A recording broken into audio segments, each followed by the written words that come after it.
Being a chloroplast. It's a blast. Blast. Being a chloroplast. There's not just one of us, you know. Inside each cell there's many. Oh, each do our part. We make enough food for the plant. Enough oxygen for all you humans. You can't see us by looking close at the leaf. We're too small. Even if you put special glasses on, you still couldn't see us. We're too small. We're itty bitty. Even if you got out a hand magnifying glass and looked at the leaf, it would look cool. But you still couldn't see us. We're very petite. You'd have to get a high-powered microscope and look at things like this, and then You'd be able to see chloroplast in a cell. And if you did, get that microscope out. And look at a thin slice of leaf. Then you would see rows and rows of cells. and in each cell, You'd see chloroplast. Happy chloroplast. having a blast. Just being chloroplast. You might say, it's a happening place. Because this is where stuff is happening. And not just blah, blah, blah stuff. Hey, what happens here? It's important. Hugely important.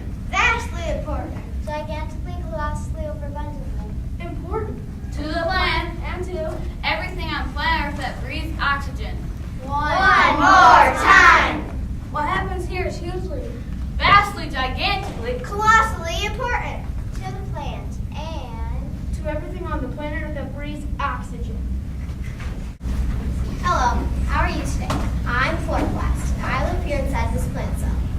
There are many other chloroplasts in this same cell, and they all do what I do, make food for this here plant. Now I know some of you are wondering how it works, so let me show you. I'm fixing up to start a batch right now. Oh boy, is it ever a beautiful, bright day out. Oh look, here comes some light energy direct from the sun. Boy, it sure is dark in here. I wonder what kind of place this is. Gotcha, ha! Hey, let go! Nope, now you're working for me. What do you mean?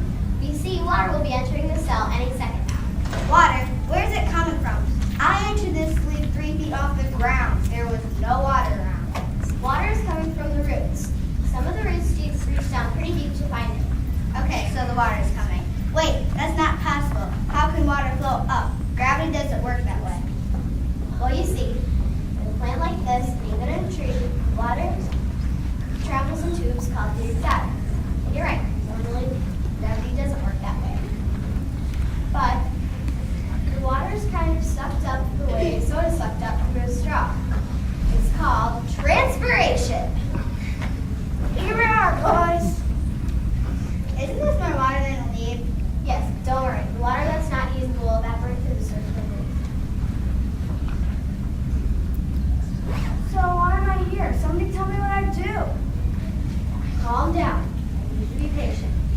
We're waiting for one more special guest to arrive, and then we can get this party started. Exactly what kind of party? I didn't bring a present or anything. Will you be serving cake and ice cream? Do we get to wear party hats? No, my friend, it's not that kind of party. It's more like being part of an incredibly important work group. And say, we feel a draft all of a sudden. Close the window, pal. There are no windows in a plant cell. Air can pass right through these cell walls. And that air you're feeling is just what we need next. Well, not all of it, just the carbon dioxide that's in it. Say, mister, keep your paws off me. Don't worry. I've been waiting for you. Oh, say, I have heard of you. What would you like me to do? Well, you see, you're gonna help make food for this here plant. And what is this? I was late energy from the sun. This here chloroplast shot me as I entered this plant cell. Now with water mixed with minerals and traveled up through the enzyme. So let me get this straight. The sun entered through the top of the leaf and was trapped by this here chloroplast. And the water entered through an up-only tube called the xylem. Yep, that's right. Say, how did you get in here? Nice look through the back door. What do you mean, like the underside of the leaf? Exactly. You see there are little tiny openings on the underside of the leaf called stomata. A whole lot of other air molecules came in with me. The rest of the guys are traveling through this here leaf right now, seeing where they can help. Yep, that's right. Now, it's time for the water molecules to join hands with the carbon dioxide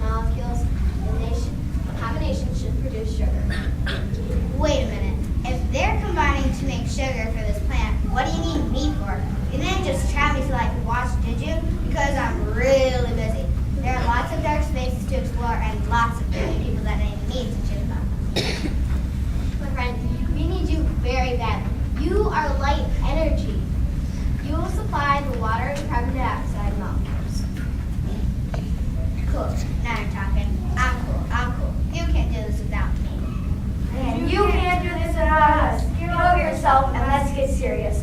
We're ready. Okay. Light energy, you stay behind the water and carbon dioxide molecules. Ready, set, begin.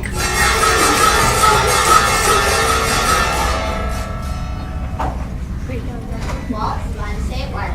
It worked all right. We'll just go back hanging around, buddy. Oh, I almost forgot. That's oxygen. Whenever a plant makes sugar or food, it also makes oxygen.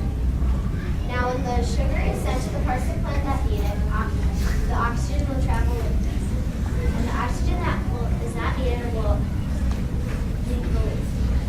Oh, yeah. Well, I should make sure back there. I know it's tomato. Yes, exactly. Now it's time for you to be on your way, sugar. We're going to things that we probably get.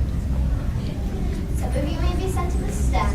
Some of you may be sent to the fruit part of this plant and become starch. And some of you will go to the roots to help them get bigger. The roots isn't that one like that one that do parachute? No, silly, you'd rather fall. It's a tube like the xylem, except it takes sugar to parts of the plant where it's needed. So now we become shooting each other for we're needed. Yup, that's right. Now on your way. Mixing the start up the batch. Right now. Remember when we talked about water leaving a plant through its stomata? Well, cottonwood trees will lose 100 gallons of water every hour during hot desert days. Each year, plants use more carbon in photosynthesis than is mined as melting. 1 million acres of corn can produce enough oxygen in 11 days to supply 10 million people with enough oxygen to breathe for a whole year. If there was no more photosynthesis, there would be little food on Earth. Most organisms would disappear, and in time there would be no more oxygen in our atmosphere. 1774 just first documented the process of photosynthesis. That's 240 years ago. Fossil fuels we use today all have their origins in photosynthesis. Coals formed around 370 million years ago when large trees fell into swampland. The trees photosynthesized and made organic matter. Over millions of years with high temperatures and great pressure, the organic matter changed into coal. When does 6 plus 6 equal 7? When we're talking photosynthesis. 6 molecules of water plus 6 molecules of carbon dioxide and some light energy equals 1 molecule of sugar and 6 molecules of oxygen. And of course, we always have more oxygen than we need. Thank you for coming.